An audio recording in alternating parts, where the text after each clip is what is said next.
నమస్కారం సుధీర్ వర్మ గారు. నమస్తే శ్రీ. సో బేసిక్ గా ప్రతి ఒక్కరికి కూడా డబ్బే లైక్ ఇప్పుడున్న ప్రజెంట్ సిచ్యువేషన్ లో అదే ఎక్కువగా కావాలి.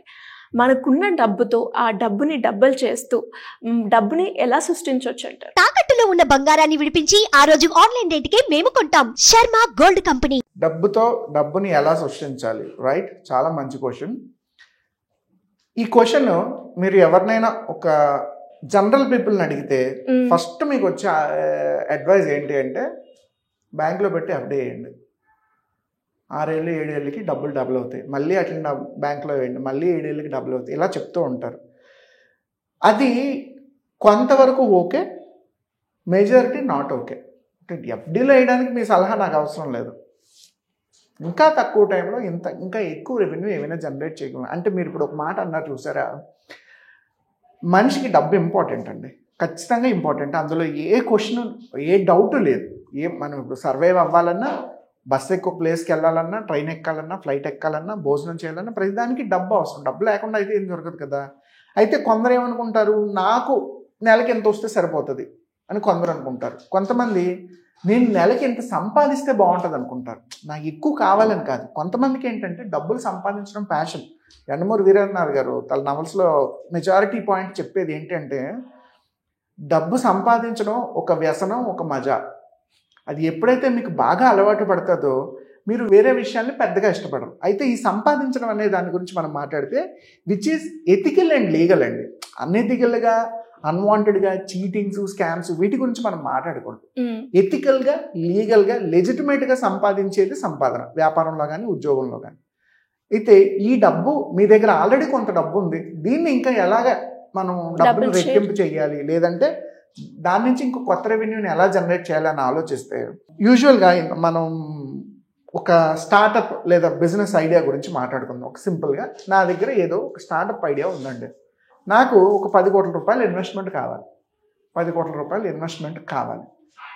ఒక కస్టమర్ దగ్గరికి వెళ్ళాను, ఒక ఇన్వెస్టర్ దగ్గరికి. అతని దగ్గర ఒక 1000 కోట్లు ఉన్నాయి. అతను ఇన్వెస్ట్ చేయడానికి సిద్ధంగానే ఉన్నాడు. అయితే ఫస్ట్ అడిగే క్వశ్చన్ గ్యారంటీ. నిన్ను నమ్మి నేను 10 కోట్ల రూపాయలు డబ్బులు పెడుతున్నాను, నాకు గ్యారంటీ ఏంటి, నువ్వు నాకు తిరిగి అష్యూర్డ్ రిజల్ట్స్ ఇస్తావని గ్యారంటీ ఏంటి? క్వైట్ కామన్, తప్పే లేదు. అతని పొజిషన్లో నేనున్నా అదే క్వశ్చన్ అడుగుతా. నేను ఎందుకు మీ కంపెనీలో డబ్బులు ఇన్వెస్ట్ చేయాలండి? మీరైతే ఏం సమాధానం చెప్తారు? ఆ గ్యారంటీ ఎలా క్రియేట్ చేస్తారు? ఆ డీటెయిల్ ప్రాజెక్ట్ దాంట్లో ఎవ్రీథింగ్ అష్యూరిటీ అనేది ప్రొవైడ్ చేస్తాను అతనికి. నేను అంటే లైక్ నా ఫర్దర్ గా నా ప్రాజెక్ట్ ఏంటి, అందులో నేను ఎంతవరకు సంపాదిస్తాను, ఇందులో ఆ గ్యారంటీ, ఆ స్కోప్ అనేది నేను అతనికి క్రియేట్ చేస్తాను. ఓకే, డిపిఆర్ ఏం లేదండి. చార్టెడ్ అకౌంటెంట్ నో ప్రాజెక్ట్ కన్సల్టెంట్ నో పట్టుకుంటే ఆ వర్త్ కూడా నేను చెప్తానండి. నా ప్రోడక్ట్ నేను అంటుంది అది కాదు. మీరు డబ్బులు తీసుకున్న తర్వాత పని చేయకపోతే ఏంటి గ్యారంటీ? డబ్బు తీసుకున్నందుకైనా పని చేస్తా. చేయకపోతే ఓకే, నేను దాన్ని కంక్లూడ్ చేస్తా. జనరల్గా ఇన్వెస్టర్స్కి స్టార్టప్స్కి మధ్య ఈ ర్యాపిడ్ ఫైర్ ఎప్పుడు జరుగుతుంది. ఇన్వెస్టర్ మోడల్ నచ్చింది, ఐడియా నచ్చింది, కానీ కొంతమంది పర్సన్స్ ఏం చేస్తారంటేనండి, డబ్బులు తీసుకొని పర్సనల్గా వాడేసుకొని బిజినెస్లో డబ్బులు ఇన్వెస్ట్ చేయకుండా, ప్రొడక్టివిటీ సేల్స్ చూపించకుండా ఈ డబ్బులు యూజ్ చేసేస్తారు. ఇవాళ మెజారిటీ ఆఫ్ ది ఇన్వెస్టర్స్ భయపడేది ఆ విషయం.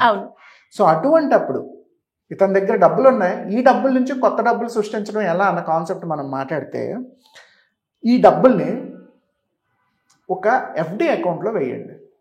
కంపెనీ పేరు మీద, మా కంపెనీ ఉంది, మా కంపెనీ పేరు మీద ఒక ఎఫ్డి అకౌంట్ తీసుకుని ఎఫ్డీలో డబ్బులు వేయండి, ఒక 10 కోట్ల రూపాయలు. ఈ ఎఫ్డి పేరు మీద తిరిగి నేను మళ్ళీ లోన్ తీసుకుంటాను. అంటే ఎఫ్డి యాజ్ ఇట్ ఈస్గా అలాగే ఉంది, నేను తిరిగి ఇంకొక 5 కోట్లు 7 కోట్లు ఎఫ్డి మీద లోన్ వస్తుంది. వాళ్ళ బ్యాంక్ స్టాండర్డ్ ప్రొసీజర్ ప్రకారం లోన్ వస్తుంది, అందులో డౌట్ ఏమీ లేదు. సో నేను ఇంకొక 7 కోట్ల రూపాయలు లోన్ తీసుకున్నాను అంటే మీరు పెట్టిన డబ్బు ఎఫ్డీలో సెక్యూర్గా ఉంది, దీన్ని నేను టచ్ చేయట్లేదు. ఈ ఎఫ్డి చూపించి నేను ఇంకొక 7 కోట్ల రూపాయలు అప్పు తీసుకుంటున్నాను. అంటే బ్యాంక్ నాకు అప్పు ఇచ్చింది, పర్సన్ కాదు. పర్సన్ 2 రోజులు లేట్ అయినా ఊరుకుంటాడు, కానీ బ్యాంక్ ఊరుకోదు. అంటే బ్యాంక్ నుంచి నేను లోన్ తీసుకున్నాను కాబట్టి ఇప్పుడు నేను ప్రాపర్గా వర్క్ చేస్తాను. 1 ఇయర్ అంటే ఒక కస్టమర్ దగ్గర నుంచి నాకు ఇప్పుడు 1000 రూపాయలు వచ్చింది అనుకుందాం సింపుల్గా. ఈ 1000 రూపాయలు 500 రూపాయలు ఎఫ్డీకి యాడ్ అవుతుంది, మిగిలిన 500 రూపాయలు నా వ్యాపారం అంతా రన్ అవుతుంది. అంటే ప్రాఫిట్ ఏ రోజుకి ఆ రోజు ఎఫ్డీలోకి తీసేస్తున్నా. ఇవాళ ఇండియాలో ఉన్న మెజారిటీ ఆఫ్ ద కంపెనీలకి నెంబర్ ఆఫ్ ఎఫ్డీ అకౌంట్లు ఉంటాయి. మీరు నమ్ముతారో నమ్మరు, ఏ రోజు డబ్బులు ఆ రోజు సాయంత్రం ఎఫ్డీకి యాడ్ అయిపోతాయి. ఎవ్వరు కూడా కంపెనీలో పెట్టి డిస్టర్బ్ చేయాలనుకోరు. ప్రాఫిట్ కానీ మెజారిటీ ఆఫ్ ద స్టేక్ కానీ ఏ రోజుకి ఆ రోజు సాయంత్రం వాళ్ళ ఎఫ్డీ అకౌంట్లో, కంపెనీ తాలూకా ఎఫ్డీ అకౌంట్లో జమ అయిపోతూ ఉంటాయి. మిగిలిన 20 రూపాయలు, 30 రూపాయలు, 50 రూపాయల్లోనే వాళ్ళ ఆపరేషన్స్ సేల్స్ రన్ చేస్తారు. అంటే 100 రూపాయలు వచ్చింది అనుకుంటే యావరేజ్, అంటే పర్సంటేజ్ మాట్లాడుతున్నాం. 50%, 40% ప్రాఫిట్ ఏదైతే ఉందో ఎఫ్డీకి యాడ్ అయిపోతుంది. అంటే మీ 10 కోట్లకి ఎఫ్డీ యాడ్ అవుతూ ఉంది.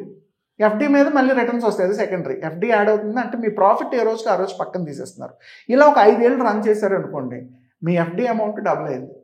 Okay, what ever bank norms ప్రకారం 6 ఇయర్స్కి 7 ఇయర్స్కి ఎఫ్డీ అకౌంట్ డబుల్ అయింది. ఏ రోజుకి ఆ రోజు ప్రాఫిట్ అడిషనల్గా యాడ్ అయింది. మిగిలిన దానికి మీ ఆపరేషన్స్ నడిచాయి.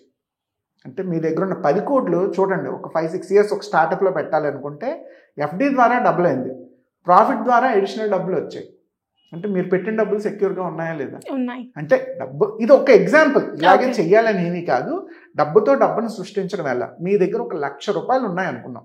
మీరు వెంటనే ఒక మొబైల్ ఫోన్లో అమెజాన్ ఓపెన్ చేసి 1,00,000 రూపాయల తాలూకా ఐటమ్స్ అన్నీ కొనేశారు. ఒక స్మార్ట్ ఫోను, ఒక కెమెరా, లేదంటే ఒక బ్యూటీ ప్రొడక్టో, ఒక వ్యాలెట్, ఒక డ్రెస్సో, షూవో, బాస్కెట్బాల్, ఏదో మీకు నచ్చింది. 1,00,000 రూపాయలు ఖర్చు పెట్టేశారు. సాయంత్రానికి మీ అకౌంట్లో ఏమీ లేదు. ఇది ఒక పద్ధతి. రెండోది ఏంటి, ఒక జిరోదా అకౌంట్ లేదంటే కోటక్, డిమాట్, ఏదో ఒక డిమాట్ అకౌంట్లోని ఒక 50,000 ఇన్వెస్ట్ చేసి 50,000 ఖర్చు పెట్టుకున్నారు. 50,000 స్టాక్స్లోనో, మ్యూచువల్ ఫండ్స్లోనో, సిప్లోనో, ఎందులోనో పెట్టేశారు. ఇంకొక 50,000 ఖర్చు పెట్టుకున్నారు. మీరు ఇన్వెస్ట్ చేసిన 50,000 తిరిగి ఏదో రకంగా మీకు ప్రాఫిట్స్ని తీసుకొస్తుంది. 50,000 ఖర్చు అయినా రేపు మళ్ళీ 1,00,000 రూపాయలు రావచ్చు. డబ్బుని ఎలా సృష్టిస్తుంది అంటే, మీరు తిరిగి వాటిని ఇంకొక చోట ఇన్వెస్ట్ చేస్తే డబ్బులు వస్తాయి. లేదు మీ అంతటా మీరు ఖర్చు పెట్టేసుకున్నారు, దానికి ప్రపంచంలో ఎవరు ఏం చేయలేరు. మీరు ఎప్పుడైతే డబ్బుల్ని స్టార్టప్స్లోని, బిజినెస్లోని, మ్యూచువల్ ఫండ్స్లోని, స్టాక్ మార్కెట్స్లోని, ఈవెన్ రియల్ ఎస్టేట్ అవనివ్వండి, గోల్డ్ అవనివ్వండి, ఎఫ్డీలు అవనివ్వండి, ఏదో రకంగా ఇన్వెస్ట్ చేస్తున్న కొద్దీ కొత్త డబ్బు తయారు చేస్తుంది. మీరు ఖర్చు పెట్టేసిన రోజున ఏమీ ఉండదు మీ అకౌంట్లో. సో ఇలా డబ్బుని సృష్టిస్తుంది. బిజినెస్లో పెట్టుకోండి, వస్తాయి. స్టార్టప్స్లో పెట్టుకోండి, డబ్బులు వస్తాయి. మ్యూచువల్ ఫండ్స్లో పెట్టుకోండి. ఏదైనా మంచి ప్రాజెక్ట్ ఉంది పెట్టండి. మీ ఫ్రెండ్ ఎవడో ఫుడ్ బిజినెస్ చేస్తాడు, ఇన్వెస్ట్ చేసి చూడండి, తప్పేం లేదు. లేదా ఇంకో బొటిక్ ఏదో రన్ చేస్తున్నారు, కొత్తగా బిజినెస్ మోడల్ ఏదో ఉంది, అందులో ఇన్వెస్ట్ చేయండి, తప్పేం లేదు. ఇలా చేసుకోవడం వల్ల మాత్రమే డబ్బుని సృష్టిస్తుంది. అయితే ఎస్పెషల్లీ మనం స్టార్టప్స్ గురించి, బిజినెస్ గురించి ఎందుకు మాట్లాడతాను అంటే, స్టార్టప్ గనక సక్సెస్ అయితే మీరు పెట్టే డబ్బు చాలా తక్కువ టైంలో ఎక్కువ రిటర్న్స్ని తీసుకొస్తుంది. ఇది చాలామందికి తెలియదు. స్టార్టప్స్లో పెట్టాలంటే భయం, వీళ్ళు చేస్తారో చేయరు అని. మాకు వైజాగ్లో ఒక ఫ్రెండ్ ఉన్నారు. Is a very good potential investor. చాలా స్టార్టప్స్లో డబ్బులు పెడుతూ ఉంటారు. Is a very good business person as well. అతను బెంగళూరులోని ఒక మెడ్టెక్ కంపెనీలో ఒక 2 కోట్లు ఇన్వెస్ట్ చేసి ఉంటారు. ఒక 2 కోట్ల రూపాయలు ఇన్వెస్ట్ చేశారు. వీళ్ళు ఇన్వెస్ట్ చేసిన తర్వాత కంపెనీ టర్న్ ఓవర్ చాలా తక్కువ టైంలో ఎక్కువ సేల్స్ చేస్తుంది. అంటే ఆ ప్రొడక్ట్ కొన్ని ఏరియాస్లో చాలా ఇంపార్టెంట్ అనమాట. సో ఆ ప్రొడక్ట్ని అందరూ కొనడం మొదలు పెడుతున్నారు. ఇది కాన్ఫిడెన్షియాలిటీ. కొనడం మొదలు పెడుతున్న కొద్దీ కంపెనీ సేల్స్ పెరుగుతున్నాయి. కంపెనీ వాళ్ళు ఏం చేశారు, అరే ఈయన 2 కోట్లు పెట్టారు, మనం ఎక్కువ కాలం ఉంటే ఈయనకు 200 కోట్లు కట్టి ఇవ్వాల్సి వస్తుందేమో అని చెప్పి 2 కోట్లకి ఇంకొక 20 కోట్లు యాడ్ చేసి కంపెనీలోంచి ఎగ్జిట్ చేసేసారు. మీరు పెట్టిందంతా 2 crores రూపీస్. 1 year, 1.5 yearలో 20 crores అయి బయటకు వచ్చింది. వాళ్ళ మన కళ్ళ ముందే చాలా ఎగ్జాంపుల్స్ ఉన్నాయి. ఒక 5 ఏళ్ల క్రితం, 10 ఏళ్ల క్రితం, 15 ఏళ్ల క్రితం కొన్ని మీడియా కంపెనీల్లో 4 కోట్లు, 5 కోట్లు, 10 కోట్లు డబ్బులు పెట్టిన వాళ్ళు ఇవాళ 100 కోట్లు, 150 కోట్లతోటి ఎగ్జిట్ అయ్యారు. మీరు పెట్టింది కేవలం 5 నుంచి 10 కోట్లు, మీకు వచ్చింది 100 నుంచి 150 కోట్లు. ఇవి లైవ్ కేసేనండి. అరే ఫిగర్స్ చాలా ఎక్కువ చెప్తున్నాం అని అనుకోవాల్సిన అవసరం లేదు. శిల్పా శెట్టి ఒక స్టార్టప్లోని 84 లక్షలు పెడితే 84 లక్షలు 80 లక్షలు పెడితే ఆల్మోస్ట్ 50 కోట్లతో ఎగ్జిట్ అయ్యింది బయటికి. ఇందాక మీకు చెప్పాను షార్క్ ట్యాంక్ ఇండియాలో ఎందుకు డబ్బులు పెడుతున్నారు, వాటి రిటర్న్స్ అంత హైగా ఉంటాయి. అంత అఫ్కోర్స్ 10 పెడితే 10 రావు, 10లో 2-3 వస్తాయి, 4-5 యావరేజ్గా ఉంటాయి, 3 పోతాయి కూడా.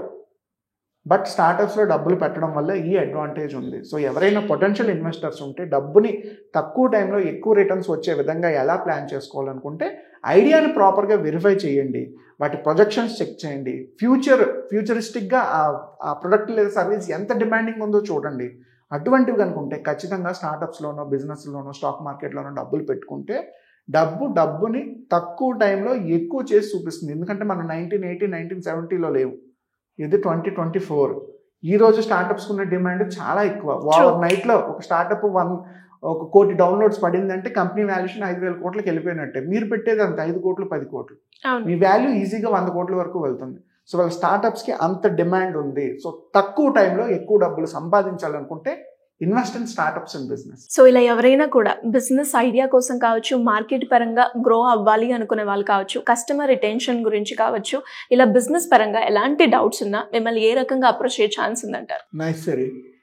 ఒక పర్సన్ కొత్తగా బిజినెస్ మొదలు పెట్టాలనుకుంటున్నాడు, అతనికి ఏదో డౌట్ ఉంది, ఏది మొదలు పెడితే బాగుంటుంది, మొదలు పెట్టిన తర్వాత నేను ఎంతవరకు సపోర్ట్ ఇస్తాను, అసలు ఆ బిజినెస్ మోడల్ సక్సెస్ అవుతుందా ఫెయిల్ అవుతుందా, ఎన్ని రకాలుగా మనం దాన్ని కేర్ తీసుకోవాలి అన్న డౌట్ చాలామందికి ఉంటుంది. సో కొత్తగా ఎవరు బిజినెస్ మొదలు పెట్టాలన్నా కళ్ళు మూసుకొని మన దగ్గరికి రావచ్చు. ఎందుకంటే ఏ రిజిస్ట్రేషన్ ఫార్మాలిటీస్ అవసరం అవుతాయి, లోన్స్ ఏమేమి వస్తాయి, వాళ్ళకి సబ్సిడీ ఏం అవసరం అవుతుంది, వాళ్ళ యాన్యువల్ రూట్ మ్యాప్ 365 డేస్ వాళ్ళ బిజినెస్లో చేయవలసిన ప్రతిరోజు పని ఏంటి, బ్యాక్ ఎండ్ నుంచి సేల్స్, మార్కెటింగ్, అడ్వర్టైజ్మెంట్స్ ఎలా చేయాలి, వీటి తాలూకు ఇన్ఫర్మేషన్ 100% మా ఆర్గనైజేషన్ నుంచి సపోర్ట్ ఉంటుంది.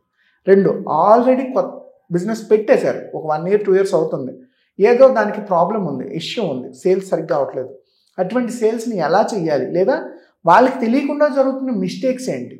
జనరల్గా బేసిక్ హ్యూమన్ ఈగో ఏంటి అంటే నేను అంతా కరెక్ట్గానే చేస్తున్నాను కదా, తప్పు ఎక్కడ జరుగుతుంది నాకు నేను ఐడెంటిఫై చేసుకోలేకపోవచ్చు. సో అలాగే మీ బిజినెస్లో ఏమైనా డౌట్ ఉంది అనుకోండి, if you come to us, మేము ఇండివిజువల్గా దాన్ని స్టడీ చేసి ఎక్కడ మిస్టేక్ జరుగుతుంది, మీ టర్న్ ఓవర్స్, బ్యాలెన్స్ షీట్స్ ఎక్కడైనా ఎక్కువ డబ్బులు పెట్టేస్తున్నారా, అన్వాంటెడ్గా రిజల్ట్ ఎక్కడైనా రావట్లేదా, స్టాఫ్లో ఏమైనా మిస్టేక్స్ ఉన్నాయి, అవన్నీ ఐడెంటిఫై చేసి ఆ బిజినెస్ని స్ట్రీమ్ లైన్ చేసి మళ్ళీ ప్రాపర్గా సేల్స్ జరిగే విధంగా మేము హెల్ప్ చేస్తాం. 3వది, మీరు ఓన్లీ ఇన్వెస్ట్ అనుకుందాం, నాకు బిజినెస్ వద్దు, రన్నింగ్ వద్దు, ఎగ్జిస్టింగ్ బిజినెస్ ఏమీ లేదు, నా దగ్గర డబ్బులు మాత్రమే ఉన్నాయి, నేను ఏదో ఒక బిజినెస్లో స్టార్టప్స్లో డబ్బులు పెడతాను, నాకు 3 ఏళ్ళకి 5 ఏళ్ళకి ఇంత రిటర్న్స్ ఇవ్వండి సరిపోద్ది అనుకుంటే అటువంటి ఏంజల్ ఇన్వెస్ట్మెంట్స్ కూడా మేము చేపిస్తాం. మీ ఇన్వెస్ట్మెంట్ కెపాసిటీని బట్టి దాని తాలూకా రూల్స్, రెగ్యులేషన్స్, ఏ కంపెనీలో డబ్బులు పెడతాం, దాని నుంచి ఎంత రిటర్న్స్ వస్తాయి, లీగల్గా వాటి తాలూకా డాక్యుమెంట్స్ ఏంటి, ఫార్మాలిటీస్ ఏంటి, ఏది నోటి మాట మీద జరగదండి. ప్రాపర్గా కంపెనీ చార్టెడ్ అకౌంటెంట్ ఉంటారు, అడ్వకేట్ ఉంటారు, కంపెనీ సైడ్ నుంచి ఇన్వెస్టర్స్ ఉంటారు, డైరెక్టర్స్ ఉంటారు, ఇదంతా ప్రాపర్ స్ట్రక్చర్ ప్రకారమే జరుగుతుంది. సో ఎవరైనా ఇన్వెస్ట్మెంట్స్ పెడదాం అనుకున్నా, ఎందుకంటే మనకి వాళ్ళ మీడియా రంగం, real estates, celebrity, sports person చాలామంది దగ్గర ఇన్వెస్ట్మెంట్స్ ఉన్నాయి, వాళ్ళకి ఒక డౌట్, ఎక్కడ డబ్బులు పెడితే మనకు కరెక్ట్గా ఉంటుంది, ఎవరు మనకి ప్రాపర్గా అడ్వైస్ చేసేవాళ్ళని. సో అటువంటి వాళ్ళు ఎవరైనా మీ మినిమం మ్యాక్సిమం ఇన్వెస్ట్మెంట్స్ మేము ఫలానా ఇండస్ట్రీలో పెడదాం అనుకుంటున్నాం, లేదు మీరు ఎక్కడైనా ఇన్వెస్ట్ చేసి మాకు రిటర్న్స్ చూపించండి అనుకుంటే ఓన్లీ స్టార్టప్స్ బిజినెస్లకి మాత్రమేనండి. స్టాక్ మార్కెట్స్ ఇలాంటివి మేమేం డీల్ చేయం, మ్యూచువల్ ఫండ్స్, ఈ సబ్జెక్ట్ అంతా సెపరేట్. ఓన్లీ స్టార్టప్స్ బిజినెస్లో ఎవరైనా డబ్బులు పెడదాం అనుకుంటే మన దగ్గర నెంబర్ ఆఫ్ కంపెనీస్ ఉన్నాయి, లేదు కొత్త కంపెనీ ఏదైనా క్రియేట్ చేసి అందులో అయినా ఇన్వెస్ట్మెంట్స్ చేసి మీకు సర్టెన్ రిజల్ట్స్ ఇవ్వడం జరుగుతుంది. సో కొత్తగా స్టార్టప్స్ బిజినెస్ మొదలు పెట్టేవాళ్ళు, ఆల్రెడీ మొదలుపెట్టి ప్రాబ్లమ్స్ ఫేస్ చేస్తున్న వాళ్ళు, ప్రాబ్లం ఏమీ లేదు, ఉన్న స్థాయి నుంచి ఇంకొంచెం స్కేలప్ చేద్దాం అనుకునేవాళ్ళు, మాకు ఎవ్రీ మంత్ 100 సేల్స్ అవుతున్నాయి, మాకు 200-300 సేల్స్ కావాలి, లేదా ఫ్రాంచైజ్ ఎక్స్పాన్షన్ కావాలి, మల్టిపుల్ బ్రాంచెస్ ఓపెన్ చేయాలనుకునేవాళ్ళు, స్కాలబిలిటీ చూసేవాళ్ళు. 4, కేవలం ఇన్వెస్టర్స్, నేను మీ కంపెనీలో డబ్బులు పెడతా, నాకు రిటర్న్స్ ఏమి వస్తాయో చెప్పండి అనుకునే వాళ్ళు కూడా ఉంటారు.